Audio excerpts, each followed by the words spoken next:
Hello and welcome to episode 47 of the She.Must.Knit podcast. My name is Erin and thank you so much for spending some of your time with me today. I hope you guys had a great week. We had a pretty uneventful week this week. Monday was family day, so it was a holiday, so everybody was home, and then with all the bad weather and all the bus cancellations we've been having, there's been other days that Avery and Dennis have been home, so it's been family time all around. And let me just say, I am looking forward to the weather evening out so that my daily schedule stops getting interrupted, but that's fine.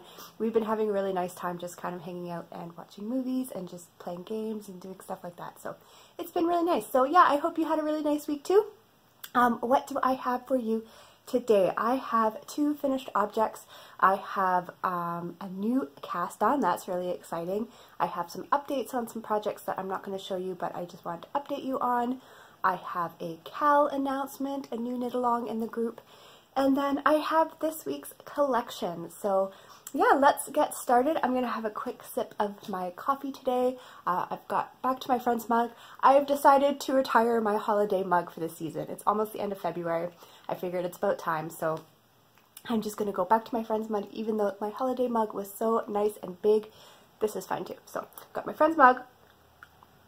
I've got key lime pie flavored coffee today from San Marco. And it is the last bag of coffee that I have from them. So after that, I will just be working through my Bones coffee flavors, and then hopefully I'll be able to order some new flavors. So let's get started with my first finished object. I showed you the progress on this last week, and I was very, very hopeful that I would be able to get it done for this episode. And it's done. I am so happy with it. This is the What pattern that is in testing now with Stephanie Lotven. There was two designs available, so there's a narwhal and a catacorn, and I've done the catacorn. So here is the sweater all finished. I think last week I had the front done, the back done, I had it seamed, and I still had to do the sleeves. So there's the back, and then I've been able to do the sleeves, and I showed you that purple yarn last week with the sparkle, saying I was thinking of incorporating it into the sleeves with some stripes, and a number of you said yes, totally do that, it's going to look really cute. So I did, and so I've got three little stripes there in the purple yarn, and you can kind of see it's got, like, it's called Twinkle, so it's got like a lurex or some sort of metallic thread in there.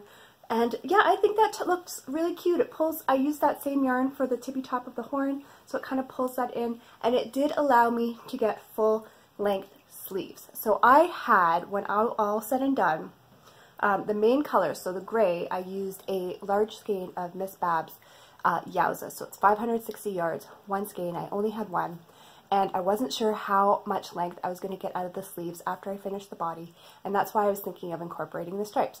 By incorporating the stripes, I got full length sleeves.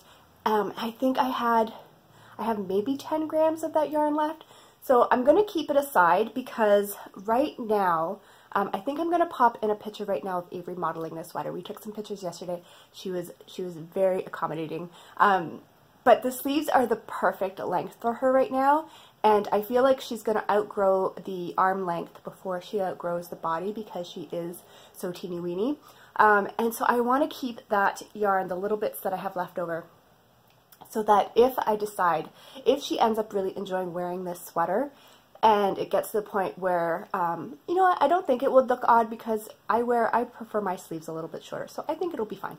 But if I ever feel the need to lengthen the sleeves, I can just pick back the cast off edge and extend them a little bit with the yarn I have left, because there's not much else I can do with it, so I'm just going to keep it aside in case I need to make the sleeves longer. But I think this turned out so cute. I just love it. She'll be able to wear it to school now. She even commented on, after she tried it on and I took some pictures, she was in the other room and she was like, "Hey Mom, there's glitter yarn in here." And so I think she really liked that. I think she liked the little addition of the sparkle. But yeah, I think she's going to get really good wear out of that. You can see in the picture she was wearing it with a pair of her sweet legs with little purple hearts. I think it looked really cute. And yeah, I can't wait, Stephanie, I can't wait for you to come out with your next really cute kid design. Now that design is in both adults and kid sizes.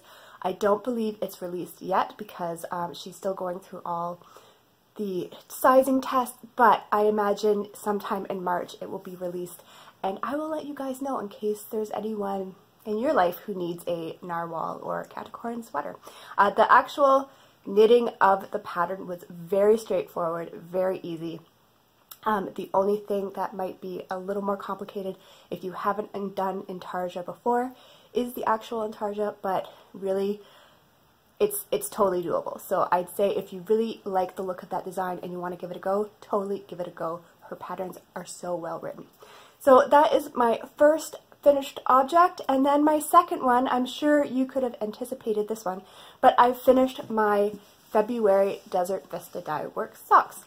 So last week I showed you the first sock, and then I showed you the start, the cast on for the second sock, and this past weekend my only goal was to finish the cuff, and then I was planning on working through the foot over this week.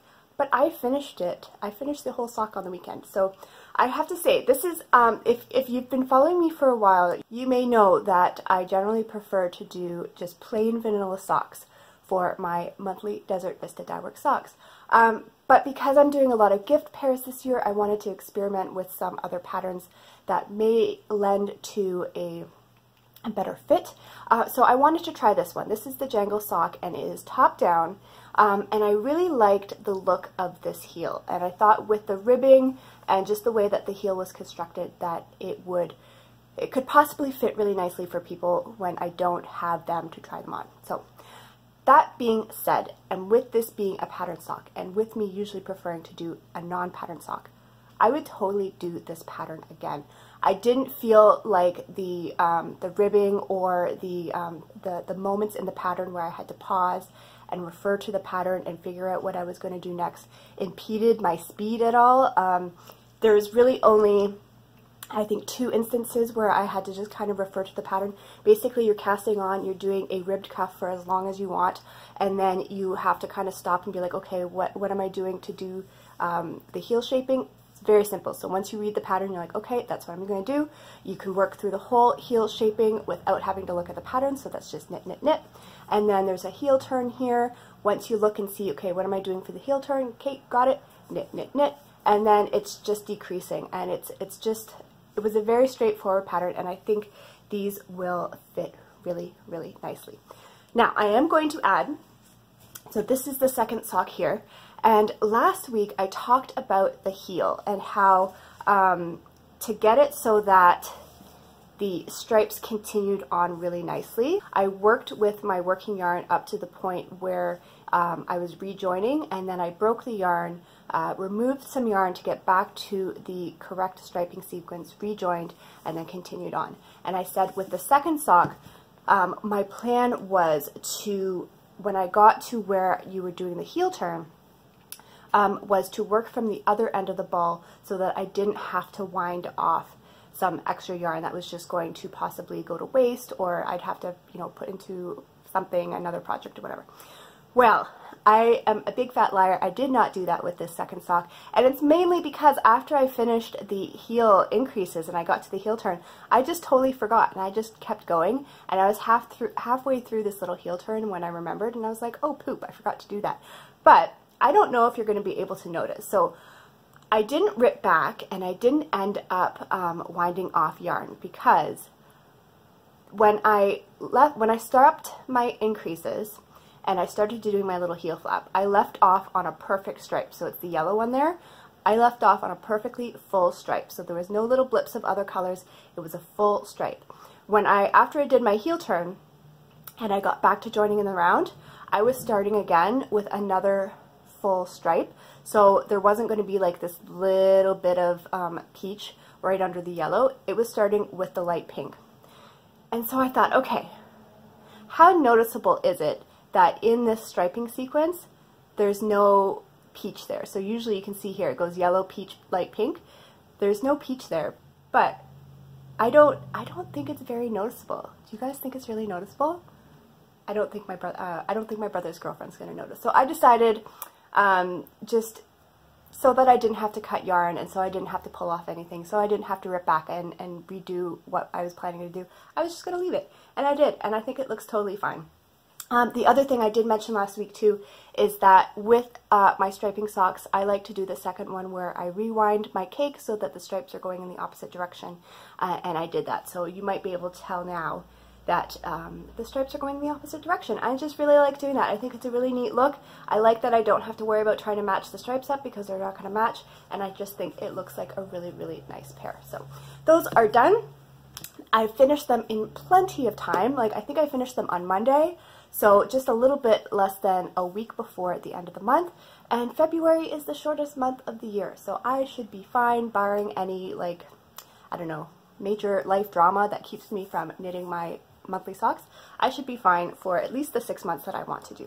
So I'm going to quickly show you what's coming up for March. I'm going to be casting these on next Friday, so the 1st, and I picked one of the skeins that I actually received in the mail very recently. So this is Edward's Scissorhands, and I picked this as a possible color for one of my brothers. When I got the 30% coupon for finishing the second last quarter of last year, I had until sometime in January to use it, and so beginning of January I decided to use that coupon, and I picked out some colors that would work for my brothers because a lot of the colors I had were just more feminine because I had picked them out with myself in mind. So I picked that one out, and I picked out another one that I thought my brothers would like, and then I picked out one that I like too that I've had my eye on for a very long time. So that is the color that I'm going to be casting on. You should be able to see, I think next Friday is the 1st, and I usually record on Friday, so I might have a teeny tiny little bit started if I manage to get them cast on in the morning. And I might just end up doing the same pattern. I'm going to have a look through my Ravelry pattern library and just see if there's any other patterns that I have purchased in the past that would work with what I have in mind, like top down, some sort of heel flap. I do like that the Jangles sock pattern kind of gives the it's not totally the fit of a heel flap and gusset, but it just like it cups the heel like a heel flap and gusset would without having to do the flap. I did enjoy not having to do the flap and then picking up stitches.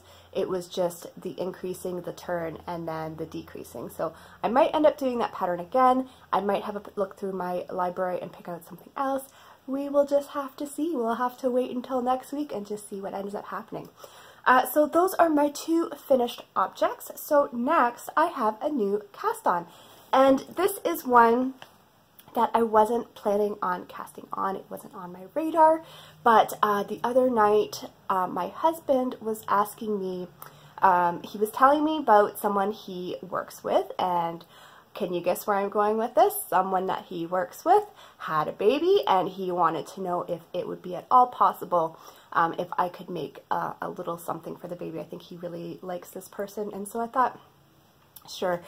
You know that one of my goals this year is to work from stash, and then also on my bingo card I have a square for making 6 kid knits. So I thought, well, why not? This totally works towards my bingo and my stash goals and stuff. I'm sure I have something in my stash that has just been sitting for years and years and years and has just been waiting to be a little baby garment. And I found something. I found something that I think is absolutely perfect, and I've so been enjoying it. So the first thing I did, I think I picked out the pattern before I picked out the yarn because I needed to know if I needed to look for 2 skeins in my stash or 1 skein. And so again, I went to my Ravelry library. I think I did an advanced search and I narrowed it down to just what I had in my library, and then baby knits, and then I think like the baby sizes because I wanted to do something not too big. And a pattern came up that I've actually made before, and I remember really, really enjoying it. And so I decided I would make it again. It's the perfect 1 skein project. So I'm going to pop a picture in here of the pattern. It's called Mignon. It's from Loop London, and it's just a really, really pleasant knit. I made one for Avery many years ago. I think she wasn't even 2 years old when I made her one, and it was just a really nice layering piece. So I thought this is what I was going to make. I have cast on, and I think I've gotten a fair good amount of progress done. So this is the yarn here. It's this beautiful kind of tonal purple, and I only had 1 skein of this. So this is a DK weight yarn. It's from Holiday Yarns, and the colorway is, I don't know if that's grapple or grapple or whatever, but that's the colorway.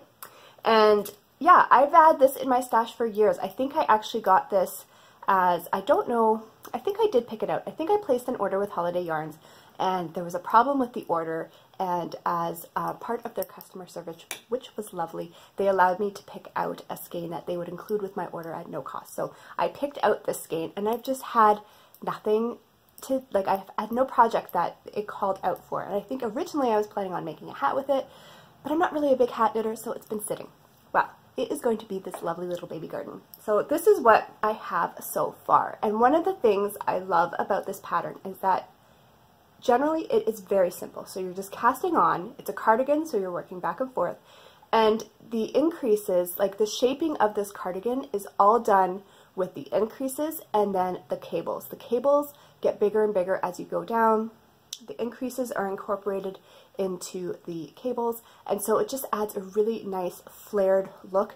And so yeah, I really like how this is turning out so far. I think I have maybe one more cable twist to go before I take the sleeves off. Now, one thing I will say about this pattern, and there's a lot of comments in the project pages about this, is that the armholes are taken off quite low compared to other patterns.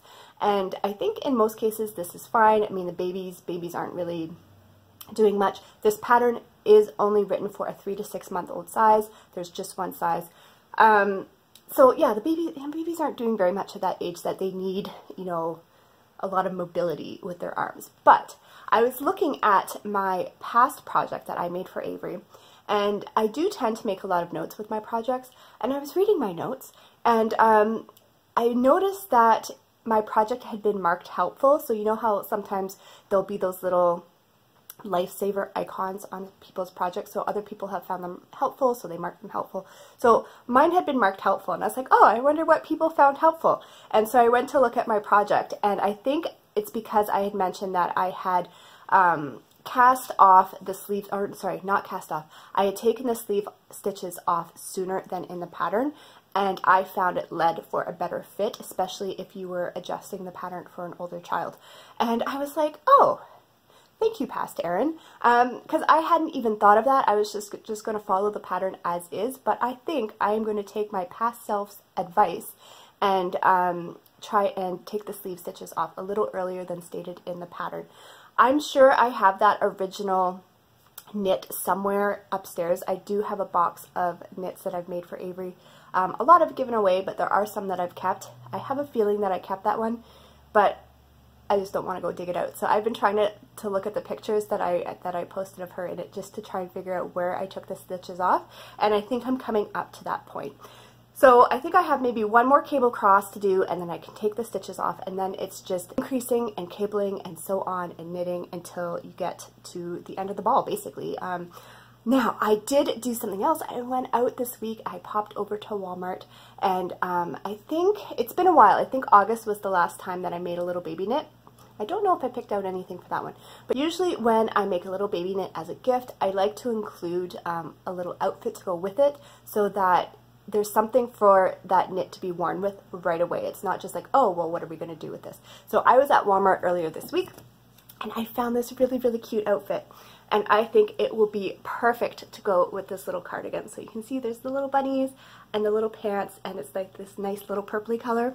And then, yeah, to wear just that little kind of knit sweater over top, I think it will be really nice for as the weather is getting to be spring. I think this is a really cute spring outfit, and then you have the little sweater to add a little bit of extra warmth. So I was so happy with finding that, and yeah, I'm just going to zip through this. I really don't think this project is going to take me very long, so you should be able to see this next week. So that is my new cast on. Next, I'm just going to do 2 little project updates, and then I'm going to talk about the new knit along, crochet along, make along that I will be having in the Bling Your String group.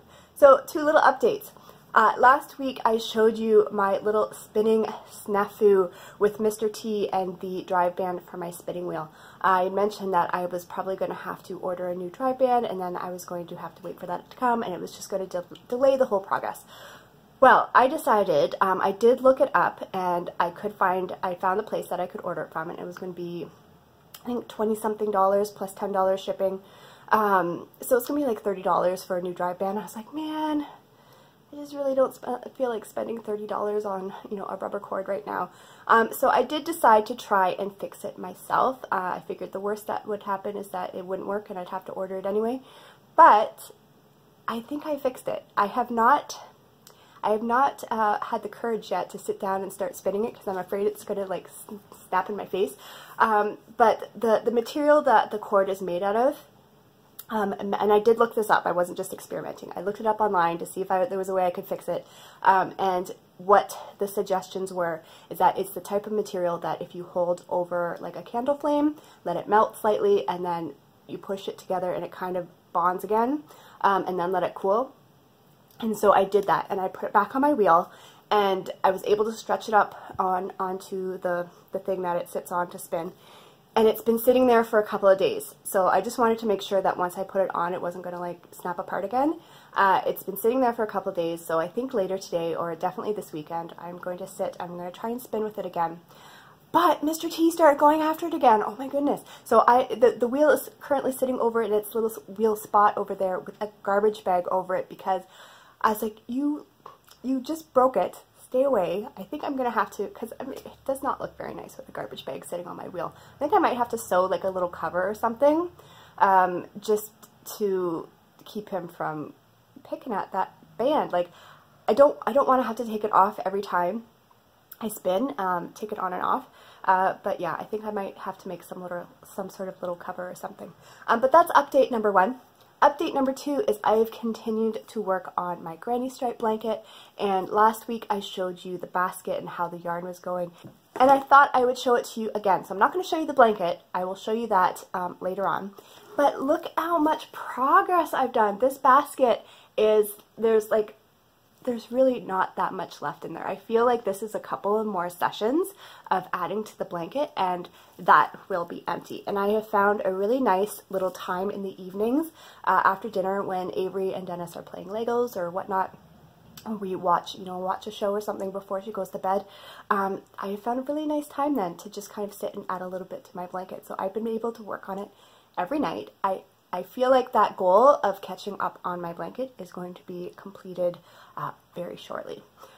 So yeah, those are my little updates, and so now I'm just going to mention the upcoming make-along before I get into this week's collection. So last year, you may remember if you have been watching for a while, that I had the Breezy Arms cowl, and I've decided that I want to have it again. There was a whole bunch of patterns that I had been planning on making or casting on or starting whatnot for that cowl that I did not get to, that I still want to make, and I figured what better time. So starting next week, March 1st, I'm going to put the thread up in the group for the Breezy Arms cowl, and basically all you need to do to participate is make some kind of garment. It can be from baby to adult, doesn't matter the size, and it just has to show some of your arms. So it can be T-length sleeves, it can be 3/4 length sleeves, it can be short sleeves, it can be a tank top. It just has to show some of your arms to qualify. So if you were doing like full length sleeves down to your wrists, nope, but if they're just a little bit shorter than that, that qualifies. So Breezy Arms, and yeah, I thought I would start it March 1st because March is when, at least here with winter, now winter is still gonna, you think it's coming to an end, but it's really not. But I find that March is the month where you start seeing that light at the end of the tunnel. The days are getting longer. I've already noticed that when we take Avery to skating lessons in the evenings, like not just a few weeks ago, we would be leaving to go to the lessons and it would be pitch dark. And now when we're going to the lessons, it's light out still. So that's lovely. So you start seeing these little signs. I know at some point in March, my little chipmunks are going to start coming out of hibernation. They'll go back in and they'll come out. They're not out for good, but you start seeing those little bitty signs that the warm weather is on the way. So I thought this would be the perfect time to start some garments that are going to be suitable for, spring, summer, even going into fall seasons. And yeah, it's going to be a long-term cowl. I'm thinking of having it just go right until the fall, so it's going to span all the way through spring, summer, and then it will end sometime in the fall, because that way, you know, regardless of where you live in the world, there's, you know, you can kind of incorporate appropriate garments during this time frame. So it's going to start March 1st, any kind of garment for any size, as long as some of the arm is exposed. And yeah, I haven't decided what I'm going to start with yet. Like I said, there were several patterns last year that I wanted to make. A number of them I've purchased yarn for, so I have the yarn for in my stash already. And so time will tell which design I decide to go with first. So yeah, if you want to participate in that, just check out the thread. I might just get it started early so that we can start chatting about it. But yeah, just pop in there and we'll do that. It should be lots of fun. So the last thing that I am going to do for this week is the collection, and the last time we had a vote, it was a choice between the Crazy Cats fabric or the Sophisticated Cats fabric, and the Crazy Cats won like 100%. Well, not 100. There were some votes for Sophisticated Cats, but most of them were for Crazy Cats. So I got a few items made for this collection, and then I have the vote for the next collection. So I got 2 bags done. I got a sidekick, and just the layout of this fabric with the stripes and the way that they were going, it blended really well to the sidekick size. And so this is great for 2 to 3 skein projects. And then I also was able to get a wee sidekick. So this is great for smaller projects. And these are both, the sidekick bags are interfaced, so they have a little bit of body to them. And then I did a sock blank, and I still think this sock blank is really pretty, but the green did not turn out quite the way. It's not as eye-searing neon green as in the bags. It's a little bit different, but I still think the colors are really pretty. So this is the sock blank that will be going up this week. And then I have the vote for the next collection. And I thought it would be nice to do a collection again that I could do one of my deluxe sock sets with the little progress keeper, so I wanted to choose something that maybe had some characters. So your choices for the next collection are this really fun Looney Tunes fabric. So there's that one there. And then I also have this fabric that I really want to work with too. If you're a Zelda fan, I have this stained glass Zelda fabric. So I think both of those will lead to some nice colorful yarns, and it will be really fun to do the little matching kind of coordinating progress keepers with those. So that's all I have for you this week. I hope you enjoyed this episode, and I hope you have an absolutely wonderful weekend with lots and lots of crafting. So I will talk to you soon. Bye.